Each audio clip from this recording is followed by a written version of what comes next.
सभी को नमस्कार। आज के इस सहकारिता मंत्रालय का 5वां स्थापना दिवस के अवसर पर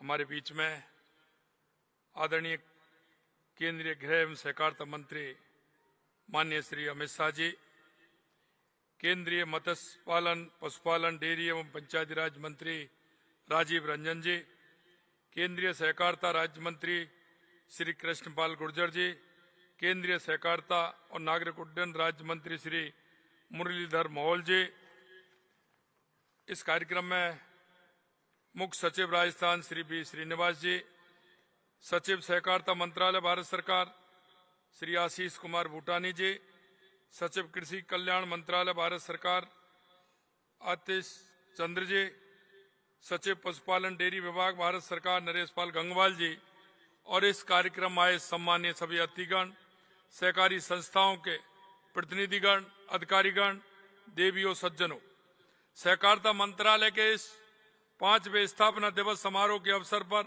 आप सभी को मैं बहुत बहुत शुभकामनाएं देता हूं। आज ये कार्यक्रम ऐसे समय पर हो रहा है जो राष्ट्र प्रथम को मानने वाले डॉक्टर श्यामा प्रसाद मुखर्जी जी की जयंती भी है। मैं इस अवसर पर ऐसे शिक्षाविद, मनीषी, राष्ट्र प्रथम मानने वाले ऐसे जनसंघ के संस्थापक डॉक्टर श्यामा प्रसाद मुखर्जी जी को भी मैं आज नमन करता हूं। आज देश के यशस्वी प्रधानमंत्री नरेंद्र मोदी जी का हृदय से आभार व्यक्त करता हूं, जिनके दूरदर्शी नेतृत्व में पहली बार देश में एक स्वतंत्र सहकारिता मंत्रालय का गठन हुआ। साथ ही मैं आदरणीय केंद्रीय गृह एवं सहकारिता मंत्री श्री अमित शाह जी का विशेष अभिनंदन एवं धन्यवाद ज्ञापित करता हूं, जिन्होंने सहकारिता को देश के करोड़ों किसानों, पशुपालकों, महिलाओं, युवाओं और ग्रामीण भारत के आर्थिक सशक्तिकरण का माध्यम बनाया। देश के यशस्वी प्रधानमंत्री नरेंद्र मोदी जी के उस प्रयास को, सबका साथ, सबका विकास, सबका विश्वास, सबका प्रयास को चरितार्थ अगर हुआ है तो सहकारिता से समृद्धि की जो कामना है उसके कारण से हुआ है। आपके प्रयासों से दशकों पुरानी सहकारिता क्षेत्र को पहली बार एक स्वतंत्र मंत्रालय मिला है। सहकारिता के क्षेत्र में आपके दशकों के अनुभव से आज पूरा देश लाभान्वित हो रहा है। ये हम सभी जानते हैं कि माननीय आपने सिर्फ 36 वर्ष की उम्र में अहमदाबाद जिला सहकारी बैंक के एक युवा अध्यक्ष के रूप में अपने प्रबंध कौशल से 20 करोड़ से ज्यादा का घाटा पूरा किया तथा बैंक को लाभ में लाए। आपने सहकारिता मंत्री के तौर पर देश भर में पैक्स का कंप्यूटरीकरण, पैक्स आधारित अन्न भंडारण का विस्तार हुआ, महिला सहकारी समितियों का गठन हुआ। सहकारी समितियां जो पहले कृषि क्षेत्र में सीमित थीं, उनका मछली पालन, डेयरी, परिवहन जैसे अनेक क्षेत्रों का विस्तार किया है। सहकारिता से जुड़ी जानकारियों को राष्ट्रीय सहकारिता डेटाबेस पोर्टल पर ऑनलाइन उपलब्ध करवाया। आपने देश को सहकार से समृद्धि का एक ऐसा मंत्र दिया जिसने देश के गांव, गरीब, किसान, मजदूर की तकदीर बदलने का काम किया है। इसी वजह से यशस्वी प्रधानमंत्री जी ने कहा था कि भारत में सहकारिता और डेयरी सेक्टर ग्रामीण अर्थव्यवस्था को एक नई शक्ति दे रहा है। मित्रों, आप ये भी जानते हैं कि कांग्रेस ने इस सहकारिता को भ्रष्टाचार का अड्डा बनाया था, लेकिन आपने सहकारिता से समृद्धि करके देश को एक नई दिशा देने का काम माननीय आपने किया है। सहकारिता मंत्रालय की स्थापना के मात्र 5 वर्षों में देश भर में जो अभूतपूर्व क्रांति आई है, उसने राजस्थान भी एक अग्रणी भूमिका निभाने का सौभाग्य मिला है। पिछले 2.5 वर्षों में राजस्थान में सहकारिता आंदोलन गांव-गांव तक पहुंचा है। राज्य में लगभग 42,000 से अधिक सहकारी समितियां, जिनमें 1,35,00,000 से अधिक सदस्य जुड़े हैं। सहकार सदस्यता अभियान के तहत 8,500 शिविरों के माध्यम से 8,90,000 नवीन सदस्य विभिन्न सहकारी समितियों से जोड़े गए हैं। हम हरेक ग्राम पंचायत तक सहकारी समिति के गठन के लक्ष्य के साथ काम कर रहे हैं। राजस्थान का डेयरी क्षेत्र सहकारिता की बड़ी सफलता का उदाहरण है। आज राजस्थान का डेयरी सहकारिता मॉडल लाखों पशुपालक परिवारों की आर्थिक रीढ़ बन चुका है।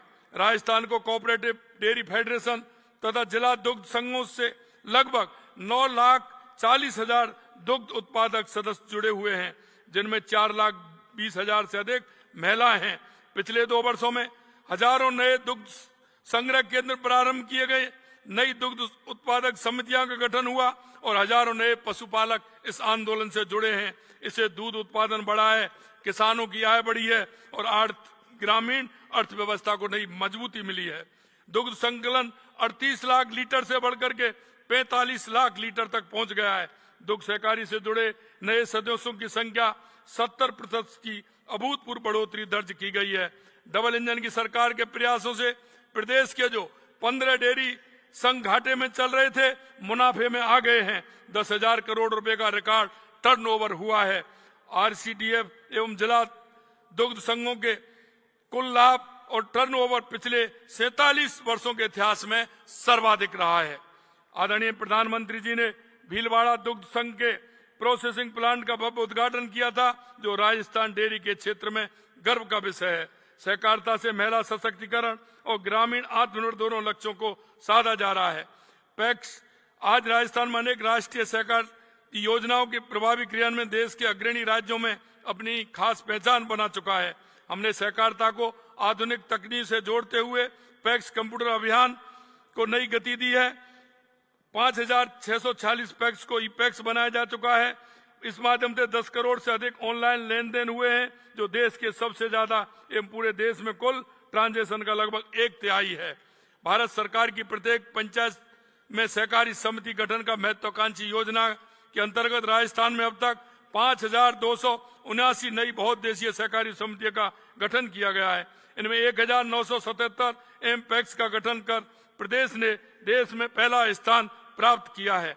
मुझे यह बताते हुए खुशी है कि भारतीय बीज सहकारी समिति लिमिटेड की सदस्यता दिलाने में भी राजस्थान देश में पहले स्थान पर है। इससे हमारे किसानों के राष्ट्रीय और वैश्विक बाजारों तक पहुंच के नए द्वार खुले हैं।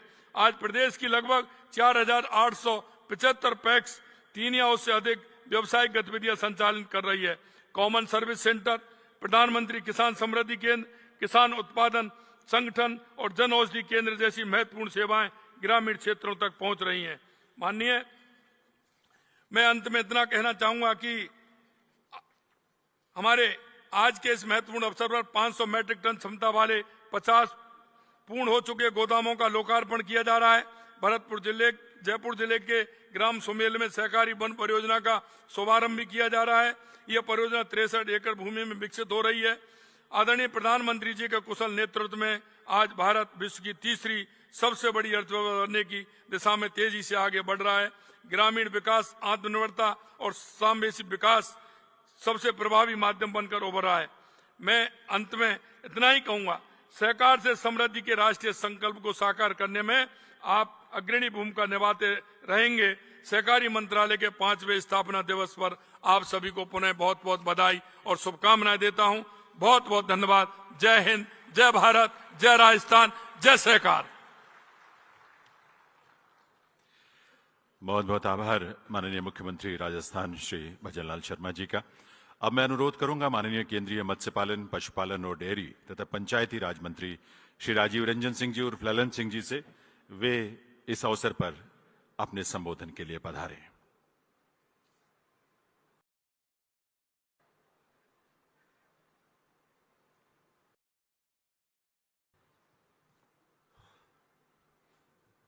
आदरणीय गृह एवं सहकारिता मंत्री श्री अमित शाह जी, राजस्थान के माननीय मुख्यमंत्री श्री भजनलाल शर्मा जी, माननीय राज्य मंत्री कृष्णपाल जी, मुरलीधर महल जी, सहकारिता सचिव डॉक्टर आशीष भूटानी जी, कृषि सचिव आतिश चंद्रा जी, पशुपालन सचिव नरेश पाल गंगवार जी, राजस्थान के मुख्य सचिव श्री वी श्रीनिवास जी और यहाँ उपस्थित केंद्र एवं राज्य सरकार के सभी पदाधिकारीगण और महानुभाव, आज सहकारिता मंत्रालय का 5वां वर्षगांठ मना रहे हैं, स्थापना दिवस समारोह मना रहे हैं। आदरणीय प्रधानमंत्री जी ने मंत्र दिया कि सहकार से समृद्धि, और इसका जिम्मा आदरणीय गृह मंत्री श्री अमित शाह जी को उन्होंने दिया। मुझे आज ये बताते हुए खुशी हो रही है कि जो सहकारिता आंदोलन इस देश में पुराने शासनकाल में, कांग्रेस के शासनकाल में, यूपीए के शासनकाल में ध्वस्त हो चुका था, जो सारी व्यवस्थाएं माफियाओं के हाथ में दे दिया गया था, वो आदरणीय अमित शाह जी के नेतृत्व में आज अपनी बुलंदियों तक और ऊंचाइयों तक पहुंच रहा है। सहकारिता क्षेत्र आज आदरणीय गृह मंत्री के नेतृत्व में एक आंदोलन का रूप लिया। गांव-गांव में आज सहकारिता आंदोलन की चर्चा है और सहकारिता आंदोलन जितना मजबूत होगा, ग्रामीण अर्थव्यवस्था उतनी ही सशक्त होगी। और इसलिए आदरणीय प्रधानमंत्री जी ने कहा कि सहकार से समृद्धि। अगर सहकार मजबूत होगा तो गांव के लोगों की समृद्धि बढ़ेगी। विश्व में हमारा जो पशुपालन मंत्रालय है, उसका सीधा संबंध सहकारिता के साथ जुड़ा है। आज हम विश्व में आदरणीय प्रधानमंत्री नरेंद्र मोदी जी के जो प्रयास हुए 2014 के बाद से आज तक, उसके प्रयास का परिणाम है कि आज पूरे विश्व में दूध उत्पादन में भारत पहले स्थान पर है, 1 नंबर के स्थान पर है। हम आज 2024-25 में 248 मिलियन मैट्रिक टन दूध का उत्पादन कर रहे हैं।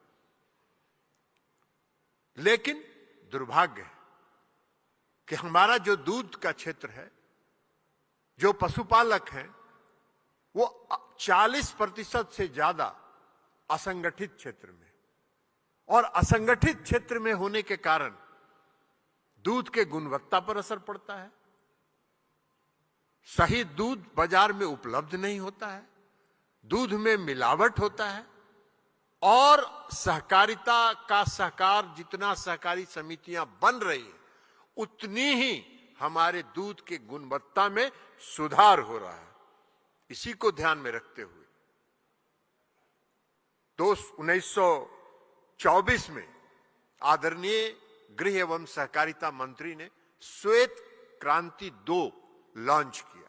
श्वेत क्रांति 2 लॉन्च करने का उद्देश्य था कि हम सहकारी समितियों को और दूध का जो क्षेत्र असंगठित क्षेत्र में है, उसको हम संगठित क्षेत्र में लाएं, और इससे एक तो हमारा दूध जो है उपभोक्ताओं को अच्छी गुणवत्ता का दूध मिलेगा, और दूसरा जो हमारे पशुपालक हैं, जिसमें लगभग 30% महिलाएं पशुपालन के साथ जुड़ी हुई, जो हमारे पशुपालक हैं, उनकी आय में वृद्धि हो। और इस काम को मजबूती के साथ एक आंदोलन के रूप में आदरणीय सहकारिता मंत्री इसको चला रहे हैं, लगातार इसकी मॉनिटरिंग कर रहे हैं। हम सब उनके सहयोग में खड़े हैं और उनको पूर्ण सहयोग के साथ इसको हम आगे बढ़ाने का काम कर रहे हैं। एनडीडीबी ने भी, नेशनल डेयरी डेवलपमेंट बोर्ड ने भी इस सहकारी समितियों के गठन के लिए कई राज्यों के साथ एमओयू साइन किया है, और सभी राज्यों में नेशनल डेयरी डेवलपमेंट बोर्ड सहकारी समितियों के गठन को मजबूती प्रदान कर रही है। मंत्रालय ने, हमारे मंत्रालय ने, पशुपालन मंत्रालय ने national programme of dairy development के तहत 2 लाख से अधिक सहकारी समितियों को मजबूत किया है, सुदृढ़ करने का काम इन्होंने किया है। 50% ग्राम स्तरीय जो विलेज लेवल के सहकारी समितियां हैं, उनका दूध परीक्षण प्रणाली, जो दूध का टेस्ट होता है, उस टेस्ट प्रणाली को सुसज्जित करने का काम किया गया है हमारे मंत्रालय के द्वारा। 14.30 लाख लीटर मिलावट दूध का आज परीक्षण किए जा रहे हैं इसके माध्यम से। तो इसलिए दूध के गुणवत्ता में भी 40% से ज्यादा का सुधार हुआ है। तो इसलिए आज गुणवत्ता पूर्ण दूध मिल रहा है। Animal husbandry infrastructure development fund आदरणीय प्रधानमंत्री जी ने लॉन्च किया। उस HIDF के तहत 615 परियोजनाओं को 29,268 करोड़ रुपए के निवेश के साथ उसमें निजी क्षेत्र के भी निवेश हैं और सहकारी समितियों के भी निवेश हैं। उन सबों के साथ मिलके उसको 400 लाख लीटर की दूध प्रोसेसिंग, मिल्क प्रोसेसिंग प्लांट की क्षमता का निर्माण हुआ है। तो इस तरह से सभी काम इसमें किए जा रहे हैं। 5 वर्ष में अगले 5 वर्षों में लक्ष्य है कि हम 50% से ज्यादा दूध के क्षेत्र को हम पूरे सहकारी समितियों के नियंत्रण में लाएं, ताकि वह असंगठित क्षेत्र से संगठित क्षेत्र में जाए।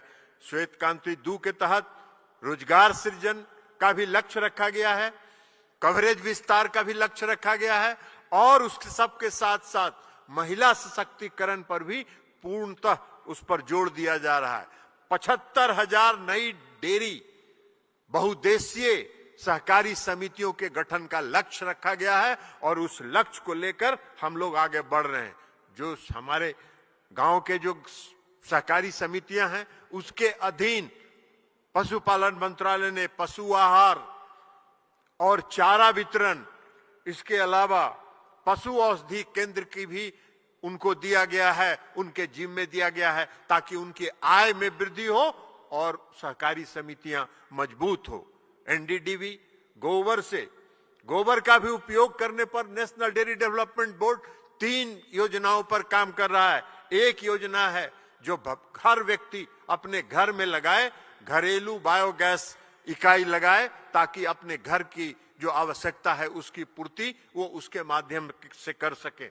दूसरा है जो गुजरात के बनासकांठा का कंप्रेस्ड बायोगैस सिस्टम है, उस सिस्टम पर काम कर रहा है। और तीसरा बनारस का जो बायोगैस प्लांट है, डेयरी प्लांट के अंदर, जो आदरणीय प्रधानमंत्री नरेंद्र मोदी जी ने जिसका प्रारंभ किया था, शिलान्यास किया था, उस मॉडल को भी पूरे देश में विकसित करने का काम नेशनल डेयरी डेवलपमेंट कर रही है। अभी हाल में आदरणीय प्रधानमंत्री जी ने भारत जापान के साथ जो शिखर बैठक हुई उसमें एक एमओयू उन्होंने साइन किया है और उस एमओयू में उनकी उपस्थिति में साइन हुआ है और उस एमओयू में पशुपालन मंत्रालय, सहकारिता मंत्रालय और एनडीडीबी तीनों मिलकर राज्य सरकारों के सहयोग से इसको आगे बढ़ाने का काम करेगी। आपसी सहयोग सहकारिता आंदोलन को मजबूत करने का काम करेगी। तो इस प्रकार से दूध के असंगठित क्षेत्र को संगठित क्षेत्र में लाने का लगातार प्रयास किया जा रहा है और मुझको पूरा भरोसा और विश्वास है कि आदरणीय गृह एवं सहकारिता मंत्री श्री अमित शाह जी के नेतृत्व में सहकारिता क्षेत्र एक जन आंदोलन का रूप लेगा और गांव-गांव में इसका विस्तार होगा। इन्हीं शब्दों के साथ आज के इस अवसर पर, स्थापना दिवस के अवसर पर, मैं सबों को बधाई देते हुए अपनी बात समाप्त करता हूं। बहुत बहुत धन्यवाद।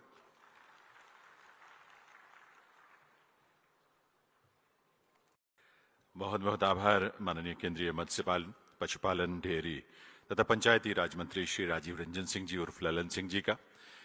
देवियों सज्जनों, आज सहकारिता मंत्रालय के 5वें स्थापना दिवस के अवसर पर माननीय केंद्रीय गृह एवं सहकारिता मंत्री महोदय के कर कमलों से ऐसी अनेक महत्वपूर्ण पहलों का शुभारंभ होने जा रहा है जो इस क्षेत्र के लिए युगांतरकारी सिद्ध होंगी।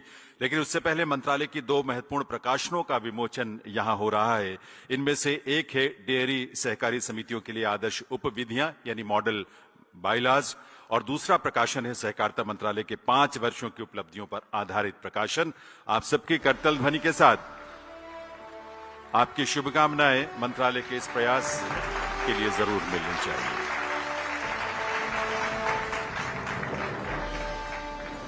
मैं साथ ही माननीय मुख्य अतिथि महोदय से निवेदन करूंगा वे 232 अन्न भंडारण गोदामों के हस्तांतरण, लोकार्पण और शिलान्यास तथा अमूल और एनसीसीएफ द्वारा राजस्थान सरकार के सहयोग से विकसित किए जाने वाले सहकार वन का ई भूमि पूजन करने की कृपा करें।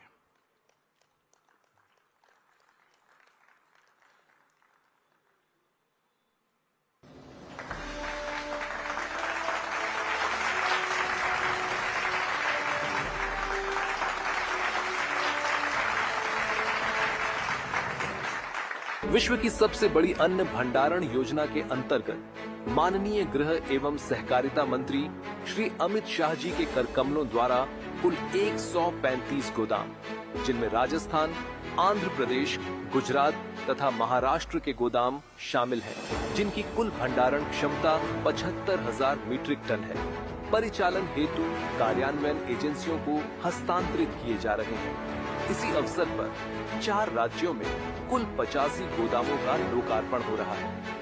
इन गोदामों की कुल भंडारण क्षमता 50,000 मीट्रिक टन है। इसके अतिरिक्त 6 राज्यों में 47 नए गोदामों के निर्माण के लिए शिलान्यास भी संपन्न हो रहा है, जिनकी कुल प्रस्तावित भंडारण क्षमता 67,000 मीट्रिक टन होगी।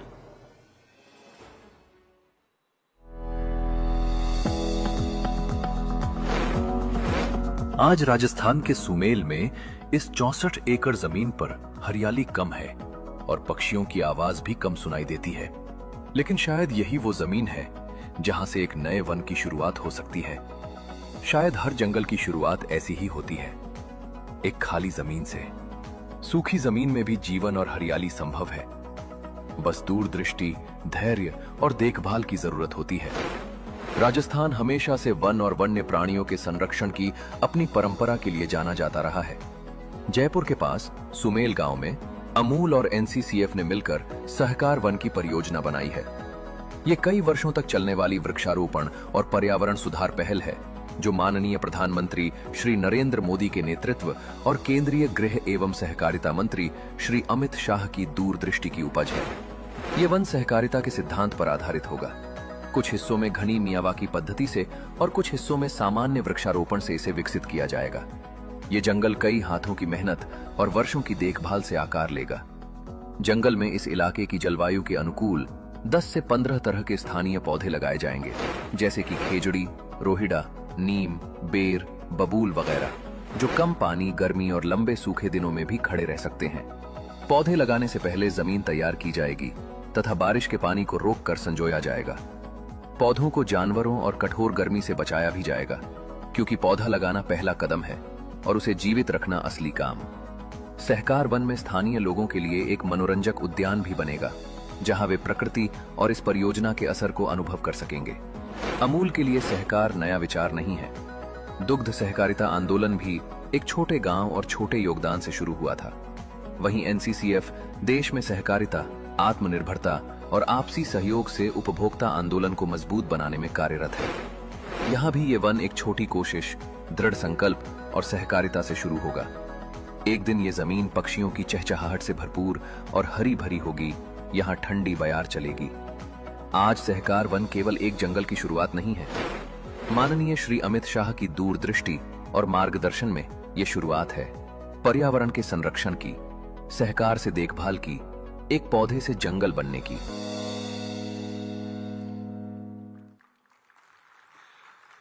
दिव्य सज्जनों, आज यहां BBSSL द्वारा उत्तर प्रदेश के बाराबंकी और महाराष्ट्र के जलगांव में टिश्यू कल्चर सुविधा का भूमि पूजन, NCD 3.0 और जियो टैग मोबाइल एप्लीकेशन तथा NDDB के दूध सहकारी समीक्षा डैशबोर्ड पोर्टल का भी शुभारंभ होना है।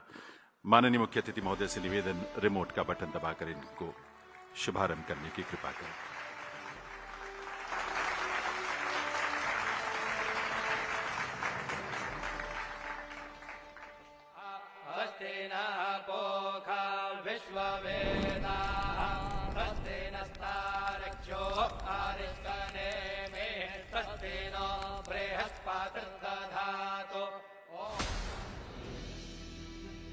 साल 2023 में स्थापित भारतीय बीज सहकारी समिति लिमिटेड यानी BBSSL आज देश के सहकारिता क्षेत्र में प्रगति का एक नया अध्याय लिख रहा है। 38,500 से अधिक सहकारी समितियों, ICAR संस्थानों और कृषि विश्वविद्यालयों के मदद से BBSSL उन्नत तकनीक सीधे किसानों तक पहुंचा रहा है। आज माननीय केंद्रीय गृह एवं सहकारिता मंत्री श्री अमित शाह जी के कर कमलों द्वारा उत्तर प्रदेश के बाराबंकी और महाराष्ट्र के जलगांव में BBSSL की अत्याधुनिक बनाना टिश्यू कल्चर लैब्स का भूमि पूजन संपन्न हुआ है। बाराबंकी से 1 करोड़ 20 लाख और जलगांव से 1 करोड़ 25 लाख रोग मुक्त पौधे तैयार होंगे। जिससे किसानों के जीवन के सुनहरे अध्याय की शुरुआत होगी। भारतीय बीज सहकारी समिति लिमिटेड का बल किसानों का समृद्ध आज और कल।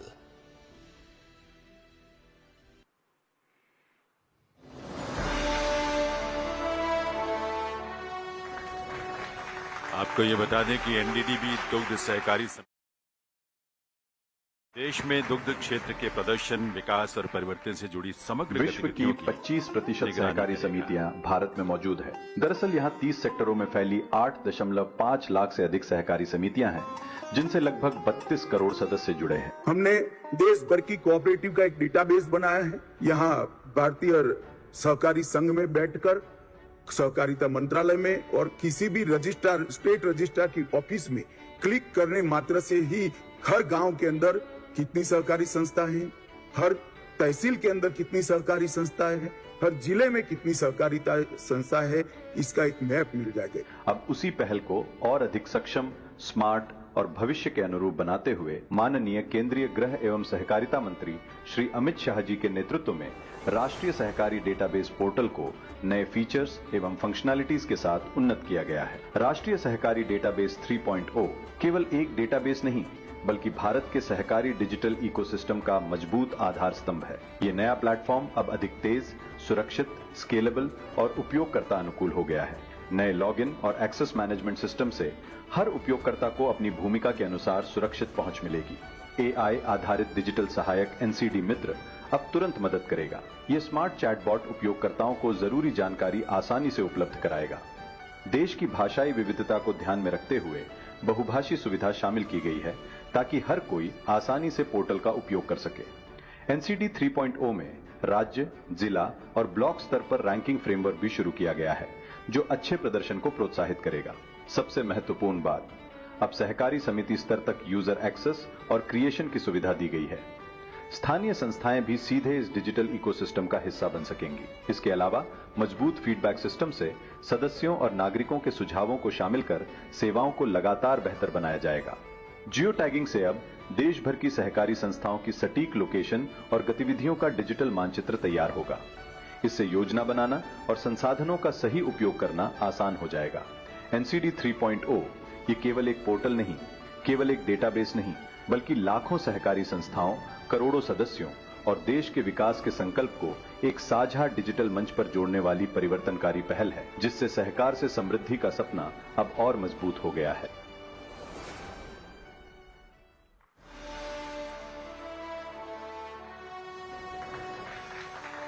देश भर में दुग्ध क्षेत्र के प्रदर्शन, विकास और परिवर्तन से जुड़ी समग्र गतिविधियों की निगरानी और विश्लेषण में ये विशेष उपयोगी एनडीडीबी का दुग्ध सहकारी समीक्षा डैशबोर्ड पोर्टल देवियों सज्जनों। माननीय केंद्रीय गृह एवं सहकारिता मंत्री महोदय की पहल और प्रेरणा से सहकारिता क्षेत्र में राष्ट्रीय स्तर के 3 महत्वपूर्ण बहुराज्यीय सहकारी समितियों का गठन किया गया है। ये 3 बहुराज्यीय सहकारी समितियां हैं cooperative inputs and services delivery multi state limited, cooperative milk producers organisation multi state limited और गोमय सहकारी मल्टी स्टेट लिमिटेड। मैं माननीय केंद्रीय गृह एवं सहकारिता मंत्री महोदय से निवेदन करूंगा कि एक बार पुनः रिमोट का बटन दबाकर इन तीनों का शुभारंभ करने की कृपा करें।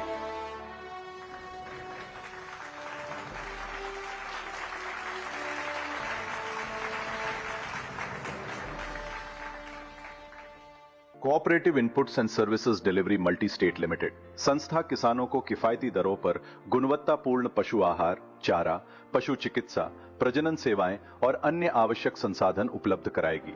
इस पहल का सबसे बड़ा लाभ डेयरी किसानों, महिला डेयरी किसानों, डेयरी सहकारी समितियों, डेयरी उत्पादक कंपनियों तथा डेयरी क्षेत्र से जुड़े सभी हितधारकों को मिलेगा।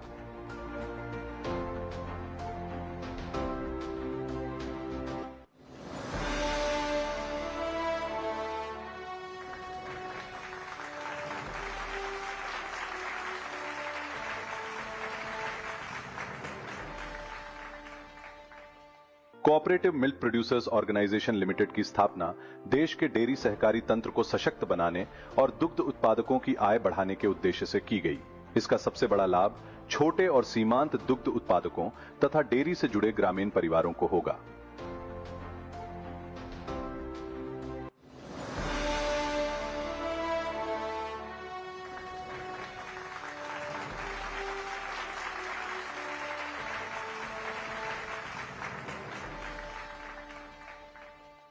गोमय सहकारी समिति मल्टी स्टेट लिमिटेड। गोबर के वैज्ञानिक प्रबंधन और उसके बेहतर उपयोग को बढ़ावा देने के उद्देश्य से की गई। यह संस्था गोबर से जैविक खाद, बायोस्लरी, कंप्रेस्ड बायोगैस और अन्य मूल्यवर्धित उत्पादों के उत्पादन को प्रोत्साहित करेगी। इस पहल से स्वच्छ ऊर्जा को बढ़ावा मिलेगा और पर्यावरण संरक्षण में महत्वपूर्ण योगदान मिलेगा।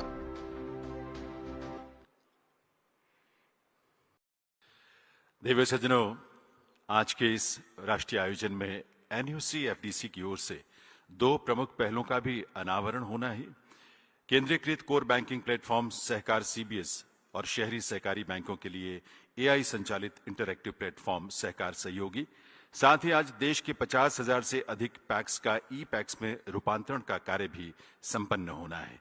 मैं एक बार पुनः माननीय केंद्रीय गृह एवं सहकारिता मंत्री महोदय से निवेदन करूंगा, रिमोट का बटन दबाकर एनयूसी एफडीसी की दोनों पहलों का अनावरण और ई पैक्स का रूपांतरण करने की कृपा।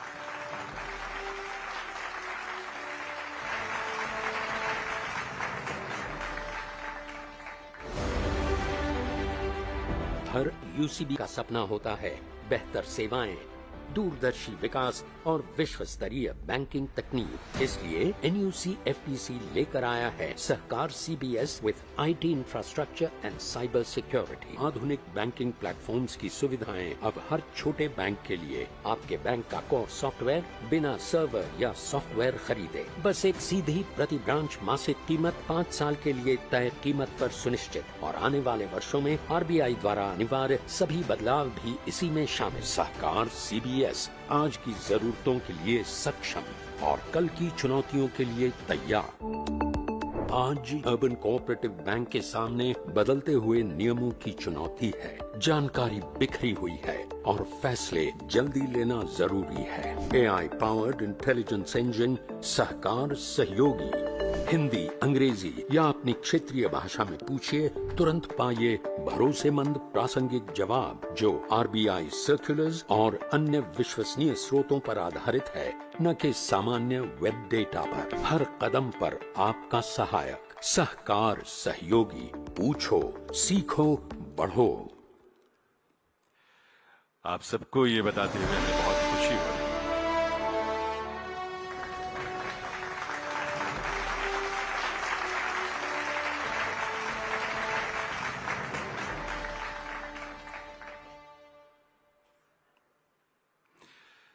एनयूसी एफडीसी के सहकार सीबीएस प्लेटफॉर्म से जुड़ने वाले हमारे अग्रणी सहकारी बैंकों में शामिल हैं मालपुर, बालासोर, अंबरनाथ, जय हिंद, अपनी सहकारी और ढाकुरिया सहकारी बैंक। इन सभी का स्वागत। देवी सज्जनों, आप सभी को इन सभी पहलों की बधाई और इन प्रयासों के लिए शुभकामनाएं।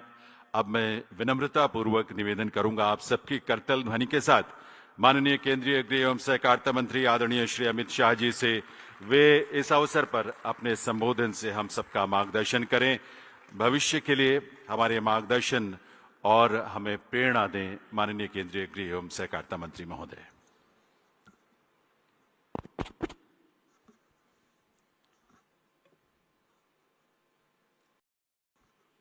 मेरे साथ बोलिए, भारत माता की। क्यों भाई, आवाज को क्या हो गया है?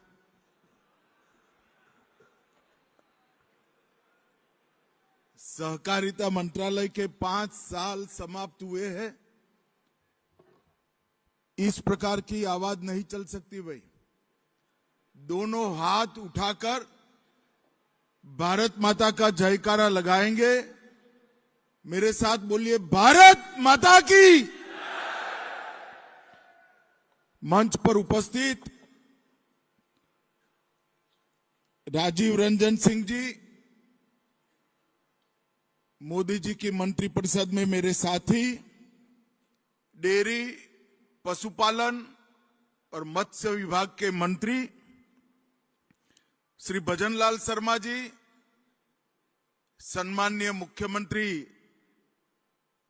राजस्थान सरकार, मेरे दोनों साथी श्री कृष्णपाल गुर्जर जी, श्री मुरलीधर महल जी, जो सहकारिता मंत्रालय में मेरे साथी है, मुख्य सचिव राजस्थान सरकार श्री आशीष कुमार भूतानी जी, भारत सरकार के सहकारिता सचिव श्री अतीश चंद्रा जी, कृषि और किसान कल्याण विभाग के सचिव महोदय श्री नरेश पाल गंगवार जी, पशुपालन और डेयरी विभाग के भारत सरकार के सचिव, और आज सहकारिता के इस महाकुंभ में यहां पधारे हुए पैक्स से लेकर एपेक्स तक सभी प्रकार की संस्थाओं के प्रतिनिधियों को मेरा प्रणाम, राम राम।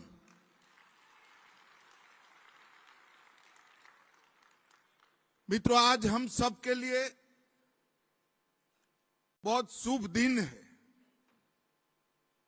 सहकारिता से जुड़े हुए देश के 30 करोड़ लोग और 8,50,000 से ज्यादा कोऑपरेटिव्स,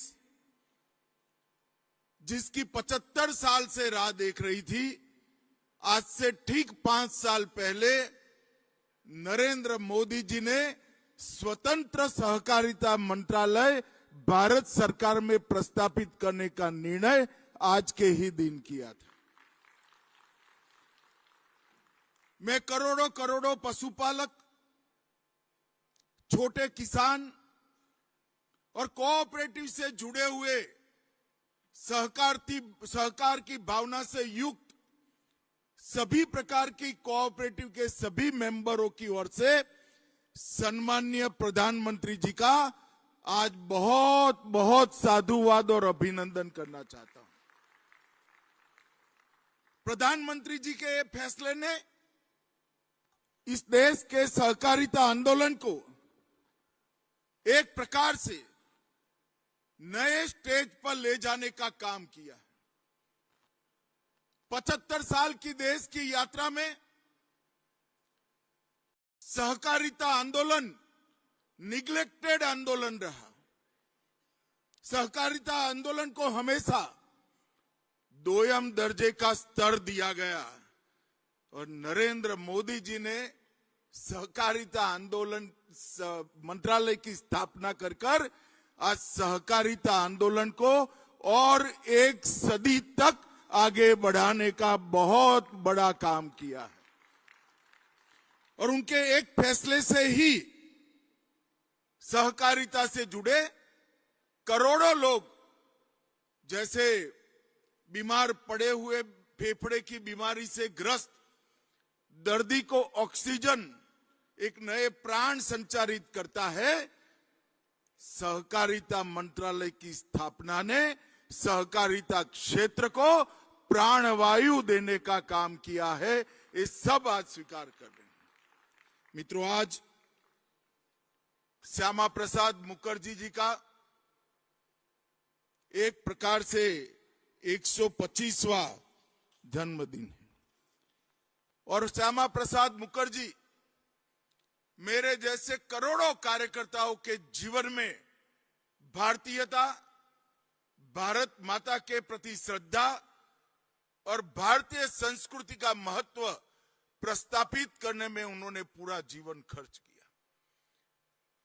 मैं आज कोई ज्यादा बात करना नहीं चाहता, हमारा विषय अलग है, परंतु इतना निश्चित रूप से बताना चाहता हूं कि श्यामा प्रसाद मुखर्जी अगर न होते तो आज कश्मीर भारत का हिस्सा नहीं होता।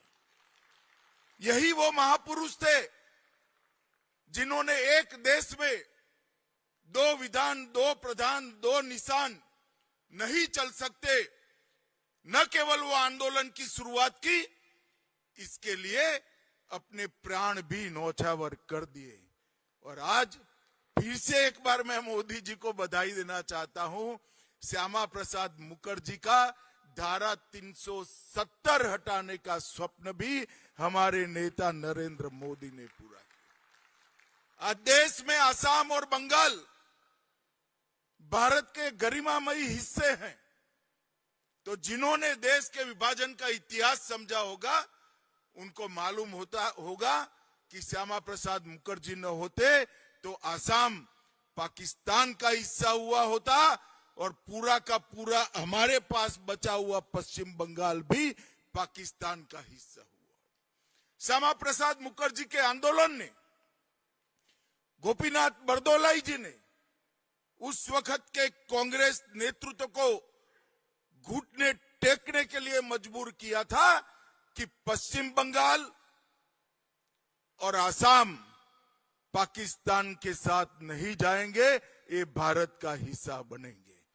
और मित्रों, आज वो महापुरुष का जन्मदिन है। मोदी जी के नेतृत्व में भारत सरकार ने तय किया है कि 125वां उनका साल बहुत धाम धूम के साथ गांव दहलीज, गांव तक, शहर के हर कस्बे तक मनाया जाएगा। और श्यामा प्रसाद मुखर्जी ही थे जिन्होंने मेरी पार्टी का बीज बोने का काम किया था, जो आज एक वट वृक्ष बनकर भारत को आगे बढ़ाने का काम कर रहा है। भारतीय जनसंघ की स्थापना आगे चलकर वो भारतीय जनता पार्टी में परिवर्तित हुई। वो स्थापना, उसका उद्देश्य भी ये था कि भारतीय विचारों के आधार पर भारत चले। भारत की नीतियां इस देश की मिट्टी की सुगंध से महकी हुई होनी चाहिए, पाश्चात्य विचारों से प्रभावित नहीं होनी चाहिए। और आज यही नीति पर नरेंद्र मोदी जी देश का नेतृत्व कर रहे हैं। मित्रों, आज सहकारिता मंत्रालय के 5 साल समाप्त हो रहे हैं। हम 6ठे साल में प्रवेश कर रहे हैं। उस वक्त सहकारिता मंत्रालय के 5 साल का हिसाब किताब भी देना चाहिए और आगे का रोड मैप भी हमने सुनिश्चित करना चाहिए। सहकारिता मंत्रालय जब स्थापना हुई तब सबसे बड़ा विवाद और विरोध उठा था कि हमारे संविधान में सहकारिता राज्य का विषय है और केंद्र सहकारिता मंत्रालय स्थापना कर राज्यों के काम में दखल करेगी क्या करोगे आप सहकारिता मंत्रालय की स्थापना कर। मैं आज उनको इस मंच से जवाब देना चाहता हूं। 5 साल हो गए, विरोधी दल के राज्यों ने भी कभी केंद्र की सहकारिता के दखल में कोई फरियाद नहीं की है। ये हमारी सबसे बड़ी उपलब्धि है। जो सहकार को समझते हैं वो समझते हैं कि सहकारिता में दखल का सवाल ही नहीं आता। सबको साथ लेकर चलना, सबके सहयोग से चलना, सबकी शक्तियों का प्लस प्लस प्लस करते जाना, वो ही सहकारिता है। और आज सहकारिता मंत्रालय ने 5 साल में ये सिद्ध कर दिया है कि सहकारिता मंत्रालय राज्यों के काम में दखल के लिए नहीं है, राज्यों के काम में मदद करने के लिए है, नीति निर्माण के लिए है और उनके उत्कर्ष के लिए है। और ऐसे कई सारे काम सहकारिता मंत्रालय ने हाथ में लिए जिन्होंने कांग्रेसी मानसिकता वाले सारे लोगों के अनुमानों को गलत कर दिया। हमने इस 5 साल में समस्याओं की पहचान की है, संभावनाओं का तराश कर उसको जगाकर परिपूर्ति की ओर ले जाने की नीतियां बनाई है और भविष्यमुखी नीतियों को भी राज्यों को देने का काम किया है। मित्रों, ये 5 साल सहकारिता का मंत्रालय के, जब भी सहकारिता आंदोलन का भारत का इतिहास लिखा जाएगा, निश्चित रूप से स्वर्णमयी अक्षरों से लिखा जाएगा, इसका मुझे बहुत बड़ा विश्वास है। आज कई सारे इनिशिएटिव, कई सारी पहले शुरू हुई हैं। ये सारे इनिशिएटिव लगभग 2-2.5 साल से पाइपलाइन में थे। पैक्स से लेकर एपेक्स तक, राज्य सरकारों से लेकर जिला के सहकारी संघों तक, सब जगह एक व्यापक कंसल्टेशन कर हमने सारे इनिशिएटिव को आज परिणाम में परिवर्तित किया है। मैं इस पर बहुत ज्यादा बातचीत नहीं करना चाहता, मगर आज इस मंच से देश की जनता को निश्चित ये बात कहना चाहता हूं कि एनडीए की परंपरा रही है, भारतीय जनता पार्टी की परंपरा रही है, जब भी हमें शासन मिला हमने इस देश के दबे कुचले पिछड़े ग्रामीण विकास और कृषि विभाग से जुड़े हुए सारे चीजों को बल देने का काम किया। अटल जी जब प्रधानमंत्री बने, उन्होंने जनजातीय मंत्रालय, आदिवासियों के लिए अलग मंत्रालय की शुरुआत की। 19 में मोदी जी ने जल शक्ति मंत्रालय की शुरुआत की। इसके कारण जल का प्रबंधन समग्रता से, जो किसान के लिए प्राणवायु होता है, वो समग्रता के लिए से एक मंत्रालय के तहत लाने का काम किया। उसी वर्ष मत्स्य पालन मंत्रालय हुआ। उसी वर्ष पशुपालन और डेयरी मंत्रालय अलग से बना गया और 2021 में सहकारिता मंत्रालय बनाकर मोदी जी ने कृषि और ग्रामीण विकास के क्षेत्र में बहुत बड़ा क्रांतिकारी काम करने का काम किया। 62 साल तक कृषि मंत्रालय के अंतर्गत ही एक जॉइंट सेक्रेटरी के स्तर पर सहकारिता का काम चलता था। आज फुल फ्लेज सहकारिता मंत्रालय सभी राज्यों को और 8,30,000 सहकारी समितियों को साथ में लेकर आगे बढ़ रहा है। मित्रों, 5 वर्ष में हमने कई सारी उपलब्धियों को प्राप्त किया है और इससे अधिक हमारी सहकारी व्यवस्था को आधुनिक, पारदर्शी और तकनीक सक्षम प्रतिस्पर्धा में खड़ी रहने वाली एक सहकारी समिति में बदलने का काम किया है। पहले सहकारिता प्राथमिक क्षेत्र तक उत्पन्न लिमिटेड थी। हमने कृषि ऋण, डेयरी, उर्वरक वितरण और ग्रामीण सेवाएं, ये सभी को प्राथमिक से लेकर राष्ट्रीय स्तर पर जोड़ने का काम किया है। सेकेंडरी और टर्सरी क्षेत्रों में भी उसको जोड़ने का काम किया है। भंडारण, उत्पादन, एक्सपोर्ट, जैविक उत्पादन, परंपरागत बीजों का उत्पादन, ज्यादा उत्पादन देने वाले बीजों का निर्माण, डिजिटल सेवाएं, बैंकिंग, मोबिलिटी, लॉजिस्टिक और हरित ऊर्जा, ये सबको एक माला में पिरोने का काम ये 5 साल में किया है।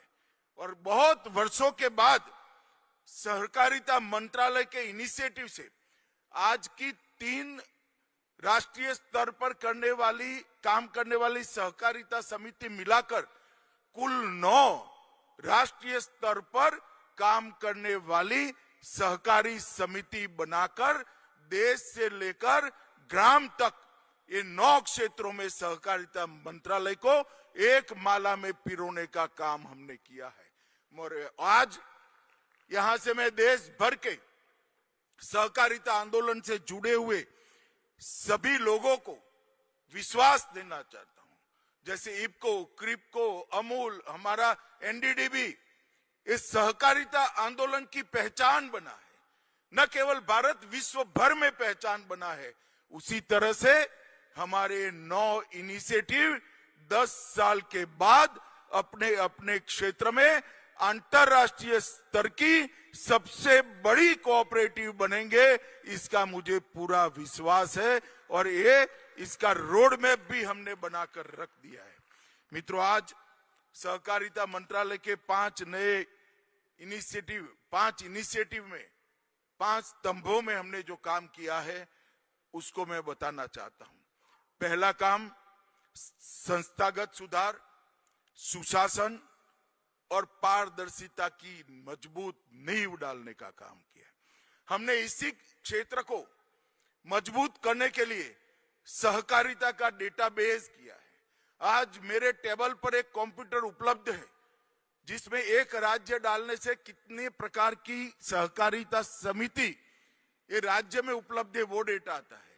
फिर एक जिला डालते हैं तो वो जिलों की आती है, फिर एक तहसील डालते हैं तो वो तहसील की आती है, और एक गांव डालते हैं तो वो गांव की भी सारी सहकारिता समिति देश के सहकार मंत्री के टेबल पर दिखाई पड़ती है।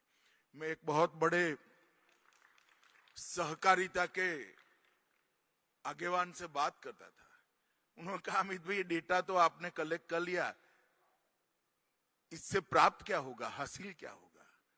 मैंने उनको समझाया कि आप बहुत बड़े सहकारी नेता है, सहकारिता आंदोलन को अगर विकसित करना है तो हमें वैक्यूम ढूंढना पड़ेगा, कहां नहीं है वो ढूंढना पड़ेगा। आज हर राज्य के रजिस्ट्रार सहकारी के साथ कौन सा गांव खाली है, कौन से गांव में पैक्स नहीं है, कौन से गांव में डेयरी नहीं है, कहां अर्बन हाउसिंग सोसाइटी नहीं है, ये सारी चीजें चिन्हित है। इसके आधार पर ही सहकारिता आगे बढ़ेगी।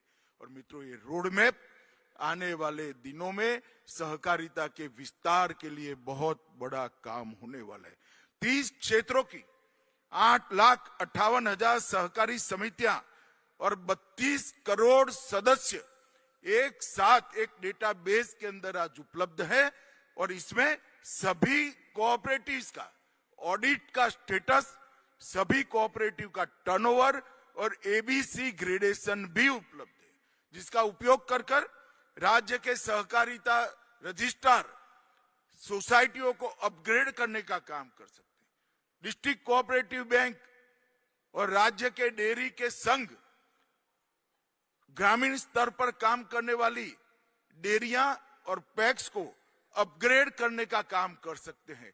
और जहां वैक्यूम है वो वैक्यूम को भरने का भी काम कर सकते हैं। इसी साल हमने रैंकिंग फ्रेमवर्क का भी प्रारंभ किया है, जो सबसे 5 हर क्षेत्र की सबसे 5 अच्छी काम करने वाली सहकारिता समिति को उजागर भी करेगी और उसको रैंकिंग देकर उनको प्रोत्साहित करने का काम करेंगे। हमने बहुराज्यीय सहकारी सोसाइटी अधिनियम 2002 में 50 महत्वपूर्ण संशोधन कर पूरी कोऑपरेटिव व्यवस्था को ज्यादा पारदर्शी और ज्यादा लोकाभिमुख करने का काम किया है। सबसे बड़ी चीज क्या थी? सबसे बड़ा प्रश्न जो उठता था, सहकारिता में सातत्य का अभाव। तो हमने सहकारिता के सफल मॉडलों का अभ्यास किया। क्यों इफको सफल हुई, क्यों क्रिप्को सफल हुई, अमूल क्यों सफल हुई, हर राज्य के डेयरी संघ क्यों सफल हुए, एनडीडीबी क्यों अच्छा काम कर रही है। उसमें नेतृत्व तो बोर्ड ऑफ डायरेक्टर और चेयरमैन तो सहकारी नेता थे, मगर वहां गवर्नेंस को प्रोफेशनल तरीके से बोर्ड से बिल्कुल अलग कर रख दिया था। वही मॉडल को अपनाने के लिए हमने त्रिभुवन सहकारी विश्वविद्यालय की स्थापना की है। वहां से हर क्षेत्र में काम करने वाले प्रोफेशनल बाहर आएंगे, चाहे बैंक है, चाहे डेयरी है, चाहे मार्केटिंग है, चाहे पैक्स है, और वो प्रोफेशनल सीधा वहां पर नियुक्ति पाएंगे और धीरे धीरे पैक्स से लेकर एपेक्स तक प्रोफेशनलिज्म को हम इंट्रोड्यूस करने का काम करेंगे। और इससे अपॉइंटमेंट्स में भ्रष्टाचार भी खत्म होगा। भाई, इसके लिए आप सभी लोग ताली बजाओ जरा, क्योंकि इसमें आपका सहयोग चाहिए। अपॉइंटमेंट में भ्रष्टाचार समाप्त होने से ही सहकारी क्षेत्र पर का भरोसा हमें प्राप्त होगा, जनता का भरोसा प्राप्त होगा। पैक्स के सुदृढ़ीकरण का दूसरा कदम उठाया। पैक्स एक जमाने में बहुत सारे काम करती थी, धीरे कर पैक्स सिर्फ निश्चित ब्याज दर से पैसा लेना और निश्चित ब्याज दर से पैसा देना, एक सीमित गतिविधियों में एंगेज हो गए। इसके कारण मुनाफा सकरा होता गया। हमने पैक्स के बाइलॉज बनाए, मॉडल बाइलॉज, और आज मुझे अच्छा लग रहा है, आज श्यामा प्रसाद मुखर्जी जी का जन्मदिन है।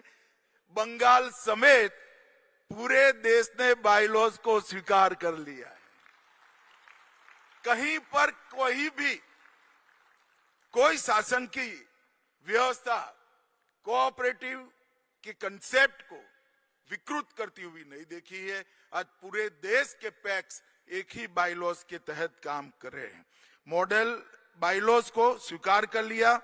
आज 55,000 पैक्स सीएससी पर 300 से अधिक सेवाएं देकर गांव के लोगों का एक गतिविधि का केंद्र बने। वहां से रेल की टिकट बुक होती है, वहां से 7 बार का आपको दाखिला भी मिलता है, जन्म मृत्यु का पंजीकरण भी होता है। अगर आपका कोई भी प्रधानमंत्री जी की योजना के आप दावेदार हो तो उसका रजिस्ट्रेशन भी होता है, इसका पेमेंट भी आपको वहीं से मिल सकता है। हर प्रकार की 300 गतिविधियों को 55,000 पैक्स के माध्यम से हम सीएससी की सेवाएं दे रहे हैं। 39,000 पैक्स किसान समृद्धि केंद्र बन चुके हैं, 700 पैक्स जन औषधि केंद्र बन चुके हैं, 75 पैक्स ने पेट्रोल और डीजल का खुदरा आउटलेट किया है और 300 पैक्स गैस के वितरण में लग गए हैं और लगभग 150 पैक्स जल आपूर्ति योजना का मेंटेनेंस का भी काम कर रहे हैं। इस प्रकार की 20 अलग अलग गतिविधियों को नए उपबंधों के माध्यम से हमने पैक्स को जोड़ा। भारत सरकार ने 3,000 करोड़ खर्च कर पैक्स को कंप्यूटराइज करने का काम किया है। और मित्रों, मुझे आनंद है कि आज 50,000 पैक्स यही कार्यक्रम में ई पैक्स के रूप में घोषित हो गए हैं, जिनका पूरा कारोबार इलेक्ट्रॉनिक तरीके से चल रहा है। बहुत बड़ी उपलब्धि है। पैक्स मैंने भी देखे, मैं पैक्स का चेयरमैन भी रहा हूं। इतने सारे दस्तावेज होते थे अकाउंट के, ऑडिट वाला तो 2 दिन में इसका ऑडिट ही नहीं कर पाता था। आज ई पैक्स होने के कारण ई ऑडिट का कंसेप्ट भी जमीन पर उतरने का हमने संभव कर दिया है और जो अलर्ट जनरेट होंगे वो पैक्स की मीटिंग में भी रखे जाएंगे, जिसके कारण पैक्स का पूरा व्यवहार होगा। तीसरा काम हमने किया है सहकारी क्षेत्र में क्रेडिट का प्रवाह बढ़ाने का, सहकारी बैंकों का आधुनिक बैंकिंग सेवाओं में बदला, डिजिटल भुगतान चालू किया, साइबर सुरक्षा सुनिश्चित की, ई केवाईसी को इंट्रोड्यूस किया और डिजी लोन जैसी व्यवस्थाओं के साथ धीरे धीरे शहन सारे हमारे अर्बन कोऑपरेटिव बैंक और डिस्ट्रिक्ट कोऑपरेटिव बैंक चल रहे हैं। और मैं सिर्फ डिस्ट्रिक्ट कोऑपरेटिव बैंक का ही डेटा देना चाहता हूं। हमारा कुल व्यवसाय 19.6 लाख करोड़ था, वो आज 27 लाख करोड़ रुपए को पार कर गया है। ये बहुत बड़ी उपलब्धि है। आज गुजरात के एक प्रयोग की भी मैं बात करता हूं। सहकारिता में सहकार, हर सहकारी समिति का अकाउंट सहकारी बैंक में खोला जाए। आपको आश्चर्य लगेगा, अकेले गुजरात में डेयरी, एपीएमसी, पैक्स और हर प्रकार की सहकारी समिति का अकाउंट हम सहकारी बैंक में खोलने के कारण सिर्फ डिस्ट्रिक्ट कोऑपरेटिव बैंकों की डिपॉजिटों में 19,000 करोड़ रुपए की बढ़ोतरी हुई है। 19,000 करोड़। इन्होंने ढेर सारी डिस्ट्रिक्ट कोऑपरेटिव बैंकों को मुनाफे में बदलने का काम किया है। और मैं आज यूबीसी की बात करूं, अर्बन कोऑपरेटिव बैंक की, तो नेट प्रॉफिट लगभग 2 गुना हो चुका है यही 5 साल में। ग्रॉस एनपीए 12.8% से घटकर 6.2% पर लाए हैं और नेट एनपीए 6% से घटकर 0.7% पर हम लाने में सफलता की। और इससे जनता का भरोसा बढ़ता है। और इलेक्ट्रॉनिक माध्यम से ये सारी चीजें हम आगे बढ़ाते हैं तो विश्वास बढ़ता। और एनसीडीसी ये ऋण प्रवाहिता बढ़ाने का एक आत्मा बनकर रही है। जब सहकारिता मंत्रालय शुरू हुआ तब एनसीडीसी 33,000 करोड़ का ऋण वितरित करती थी और आज मुझे आनंद है कि हमने 1,25,000 करोड़ रुपया को पारित कर दिया है। इसका मतलब है 70,000 करोड़ रुपया नया एनसीडीसी ने सहकारिता क्षेत्र में डाला है और एनसीडीसी का भी नेट एनपीए बहुत कम हो गया है, नेग्लिजेबल हो गया है। ये देश की जनता को और विशेष कर सहकारिता की आलोचना करने वाले लोगों को ये जवाब है कि छोटे छोटे लोग इकट्ठा होकर बहुत बड़ा काम कर सकते हैं, हमने कर दिखाया है। और मुझे विश्वास है देश जब आजादी की शताब्दी मनाता होगा 15 अगस्त 2047 को, तब समृद्ध भारत की एक मजबूत नींव हमारा सहकारिता आंदोलन होगा, ये मेरा पूरा विश्वास है। हमने सहकारिता के मार्केट लिंकेज को भी किया, एक्सपोर्ट, ऑर्गेनिक प्रोडक्शन और बीज के लिए 3 नई सहकारी समिति बनाई। आज डेयरी में सर्कुलर इकोनॉमी को 100% जमीन पर उतारने के लिए 3 और सहकारी समिति बन चुकी है। नमक के क्षेत्र में हम प्रवेश कर चुके हैं और किसान का उत्पाद गांव से मंडी तक पहुंचता था, आज सहकारिता के माध्यम से किसान का उत्पाद पूरी दुनिया में पहुंच रहा है। और मैं भारत बीज की बात करना चाहता हूं मित्रों। भारत बीज, मेरी बात ध्यान से याद भी रखना, घर जाकर डायरी लिखते हैं तो लिख भी देना।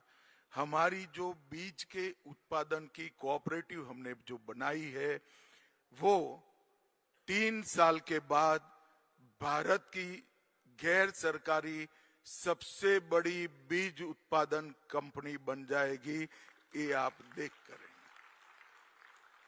शुद्ध बीज, मिलावट बगैर का बीज, ज्यादा उत्पादन कर पाए ऐसा बीज और भारतीय बीजों के संरक्षण की व्यवस्था, ये तीनों हमने इसमें की है। देखते देखते देखते केले और आलू के सारे किसानों को आधुनिक तकनीक से बने हुए बीज पहुंचाने के लिए हमारी कोऑपरेटिव हर राज्य के अंदर एक नया यूनिट चालू करेगी, जिससे टिश्यू कल्चर पौधे और आलू की ज्यादा पैदावार होने वाली और एक समान आलू का उत्पादन करने वाली बीज की नस्ल हमारे किसानों को उपलब्ध होगी, जिससे विश्व भर का चिप्स का कारोबार हम भारत में ला पाएंगे। गुजरात में इसकी बहुत अच्छी शुरुआत बनास डेयरी ने करी है और वही मॉडल को हर राज्य में पहुंचाकर केले, पपीते और आलू के बीजों को, टिश्यू कल्चर और नई तकनीक के बीजों को हम लोगों तक पहुंचाने का काम करेंगे। मैं NCOL की भी बात करना चाहता हूं। आज बहुत जरूरत है कि ऑर्गेनिक उत्पाद बढ़ाए जाएं। हमारी भूमि का संरक्षण अगर हम नहीं करेंगे तो कौन करेगा? और हमारे 140 करोड़ की आबादी और विश्व भर के लोगों के स्वास्थ्य की चिंता भी करने की जिम्मेदारी भारत के किसान की। ऑर्गेनिक उत्पाद को देश का किसान बढ़ाएं। और ये गलतफहमी है कि केमिकल फर्टिलाइजर के उपयोग को बंद करने से आने वाले दिनों में सिद्ध हो गया है, 5 साल में सिद्ध हो गया है कि उत्पादन कम नहीं होता है बल्कि ज्यादा होता है और भूमि का भी संरक्षण होता है। हम ये जो शुगर और डेयरी में 100% सर्कुलर इकोनॉमी ला रहे हैं, उसमें ढेर सारे DAP का विकल्प का खाद बनने वाला है। और DAP से सस्ता देसी खाद जो DAP से ज्यादा गुणवत्ता आपके खेत को दे पाए, ऐसा खाद उत्पाद होने लगा। ढेरों जगह पे इस प्रकार की कोऑपरेटिव्स लगने वाली है। मैं देश के किसान को इस महासम्मेलन के माध्यम से अपील करना चाहता हूं कि DAP छोड़कर आने वाले दिनों में इस खाद को स्वीकारिए, अपनाइए और ऑर्गेनिक प्रोडक्ट जो बनाएंगे, इसके विश्व भर का बाजार को एक्सप्लोर करने के लिए हमने कोऑपरेटिव सोसाइटी बनाई है जो राष्ट्रीय स्तर पर इसका काम करेगी। मित्रों, हमने सहकारिता मार्केट लिंकेज को गांव तक ले जाने के लिए जितने राज्य के मार्केटिंग संघ है उसको भी मजबूत करने की योजना बनाई है। मित्रों, 5वां इनिशिएटिव है नई सरकारी अर्थव्यवस्था जो सस्टेनेबल, रिसोर्स एफिशिएंट और सर्कुलर होगी। सहकारिता के हर क्षेत्र में सर्कुलर इकोनॉमी को हम लागू करना चाहते हैं। हमने डेयरी से शुरुआत की थी। हमारे डेयरी मंत्री बैठे हैं लल्लन सिंह जी, उनकी उपस्थिति में डिपार्टमेंट के सामने मैंने सर्कुलर इकोनॉमी का लक्ष्य रखा था और मुझे बहुत आनंद है कि डेयरी मंत्रालय ने सर्कुलर इकोनॉमी के इस मंत्र को जमीन पर उतारने के लिए बहुत बड़ा काम किया है। हम मोदी जी के मिशन अन्नदाता से ऊर्जादाता उसको भी आगे बढ़ाने चाहते हैं। गोमय सहकारी समिति लिमिटेड जो आज से शुरू हुई, वो पशु आहार, पशु स्वास्थ्य, कृत्रिम गर्भधान, गोबर प्रबंधन और जैविक उर्वरक के और नवीनीकरण ऊर्जा के उत्पादन के लिए पूरी डेयरी के सक्रिय अर्थव्यवस्था को आगे बढ़ाएगा। श्वेत क्रांति 2 के माध्यम से कोऑपरेटिव डेयरी की नेट बनाना चाहते हैं। मैं आज सभी राज्यों के डेयरी फेडरेशन को विनती करना चाहता हूं कि अगले 2 साल में हमें दूध देने वाले किसानों की संख्या को कम से कम 35% तक बढ़ाने का आप लक्ष्य रखिए। इसका मतलब है 35% गांवों में ज्यादा हमने पैक्स बनाने पड़ेंगे, प्राथमिक डेयरी बनानी पड़ेगी और गांव में कोई भी किसान डेयरी में दूध नहीं देता हो, इसी प्रकार से आगे बढ़ना पड़ेगा।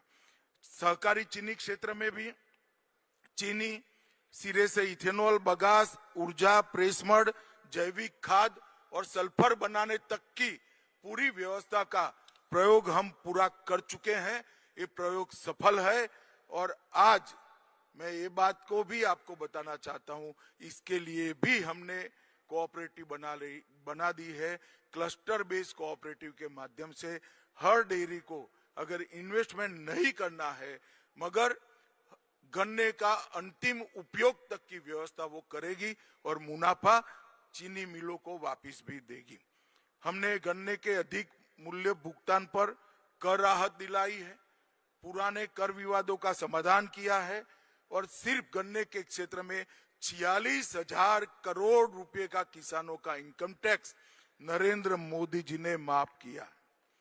और ये सारी चीजें जब आगे बढ़ेगी तो उसके मशीनरी के उत्पादन के लिए हमने नेशनल हेवी इंजीनियरिंग कोऑपरेटिव का पुनरुद्धार शुरू किया है, जो डेयरी के भी मशीन बनाएगी, प्राथमिक डेयरी के भी मशीन बनाएगी, गैस बनाने का मशीनरी और खाद बनाने का मशीनरी भी इससे प्राप्त होगा और आगे भी बढ़ेंगे। भारत टैक्सी भी बहुत मजबूती से आगे बढ़ रही है। मित्रों, भारत टैक्सी आने वाले 2 साल में भारत के 500 से ज्यादा शहरों में और हर एक राज्य में उपलब्ध होगी, जो हमारे सारथियों को शोषण से मुक्त करा देगी।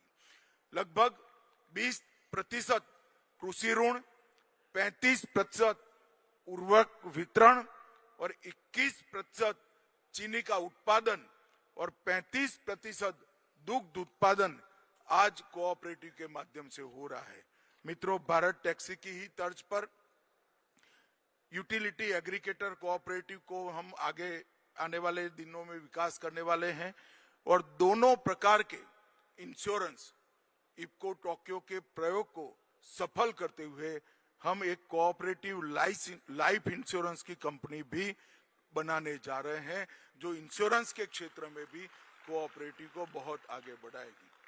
मित्रों, ये 5 साल एक प्रकार से इसका पल पल, दिन दिन, हर महीना, हर साल कोऑपरेटिव के इंफ्रास्ट्रक्चर को सैन बढ़ाने में हमारे मंत्रालय ने सभी को साथ लेते हुए बहुत परिश्रम किया है। इस मंच से मैं मंत्रालय के सचिव से लेकर सभी कर्मचारी और मेरे दोनों एमओएस, सभी राज्य सरकार और सभी सहयोगी भारत सरकार के मंत्रालय का बहुत बहुत धन्यवाद और आभार व्यक्त करना चाहता हूं। मित्रों, मैं फिर से एक बार सभी पशुपालकों को, सभी किसानों को, सभी सहकारी आंदोलन से जुड़े हुए लोगों को और विशेषकर अर्बन कोऑपरेटिव बैंक के क्षेत्र में काम करने वाले लोगों को भरोसा दिलाना चाहता हूं कि नरेंद्र मोदी के नेतृत्व में कोऑपरेटिव के साथ दोयम दर्जे का व्यवहार अब नहीं हो सकता। हम सबसे इक्वल होकर, कंधे से कंधा मिलाकर भारत को समृद्ध बनाने की योजना में शामिल होंगे और गौरव के साथ इस क्षेत्र का पूरा मुनाफा, जिस पर जिसका अधिकार है वो किसान और पशुपालक को पहुंचाने के लिए हम प्रयास करेंगे। आप सभी का आज इतने बड़े सम्मेलन में उपस्थित होकर हर गांव तक ये संदेश पहुंचाने के लिए आप आए हैं। आप सभी का सहकारिता मंत्रालय और देश के प्रधानमंत्री की ओर से बहुत बहुत धन्यवाद कर मेरी बात को समाप्त करता हूं। वंदे मातरम।